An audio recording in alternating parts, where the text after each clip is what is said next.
Nesta semana, o ministro Fernando Haddad divulgou o plano de ajuste fiscal que deve garantir uma economia superior a 70 bilhões de reais aos cofres públicos entre 2025 e 2026.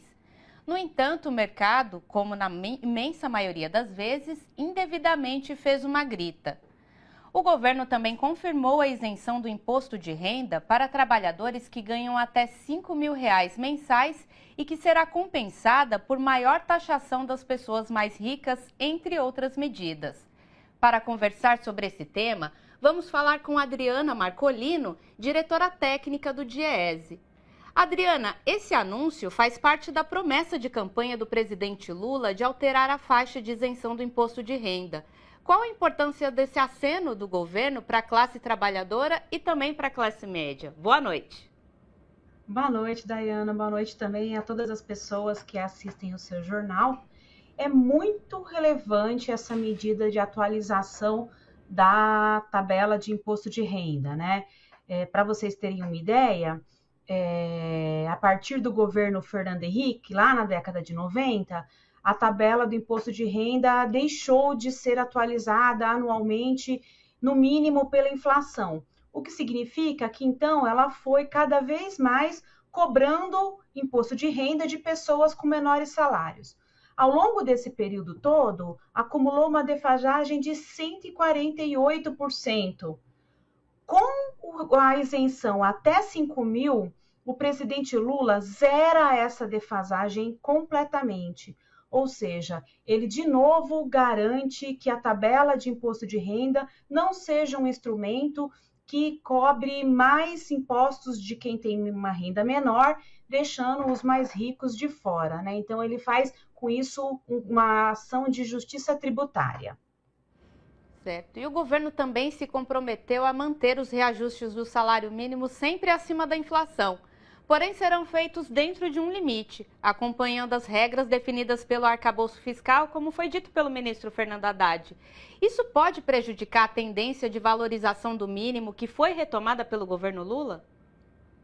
É importante dizer que está garantido, então, o reajuste, a reposição integral da inflação e um aumento real, né? No entanto, como vai ficar com um teto de 2,5, isso vai fazer com que a valorização do salário mínimo ele seja mais lenta ao longo do tempo, né? Ele vai ter um aumento real, mas vai ser um aumento real mais comedido, né?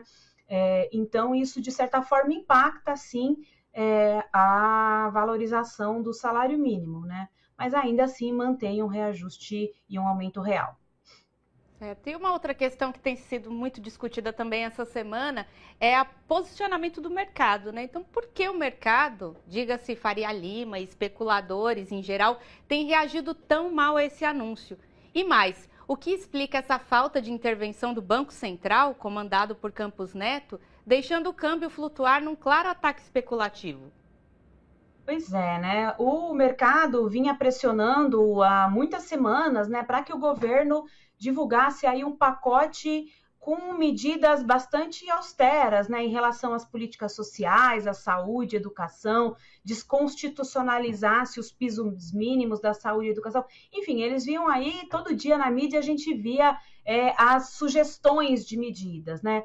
O governo anunciou um pacote em que, além de cobrar tributos de quem tem mais recursos, né? Ele também colocou limites para isenção fiscal, né? Colocou aí questões relacionadas à revisão da aposentadoria dos militares, que é muito desigual ao resto da aposentadoria da população brasileira, né? E não cortou aqueles benefícios que o mercado estava indicando, né? E aí o mercado ficou bravo, né? Porque o governo achou outras soluções para poder aí manter esse equilíbrio fiscal, né, sem adotar medidas que atingissem de forma mais direta, né, a classe trabalhadora e a população mais pobre brasileira.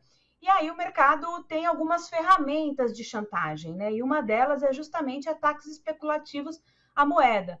No entanto, o Banco Central, que deveria agir para combater esses ataques especulativos, ele fica de braços cruzados, né? Porque não interessa a quem hoje, infelizmente, está no Banco Central, que o Brasil cresça e tenha também um processo de distribuição de renda. Certo. Bom, de qualquer forma, essa é uma questão que ainda vai ser muito discutida, é uma novela muito longa, ainda vai passar pelo Congresso, então vamos acompanhar. Muito obrigada, viu, Adriana? Uma boa noite. Eu que agradeço, Daiane. Uma boa noite para todos e todas.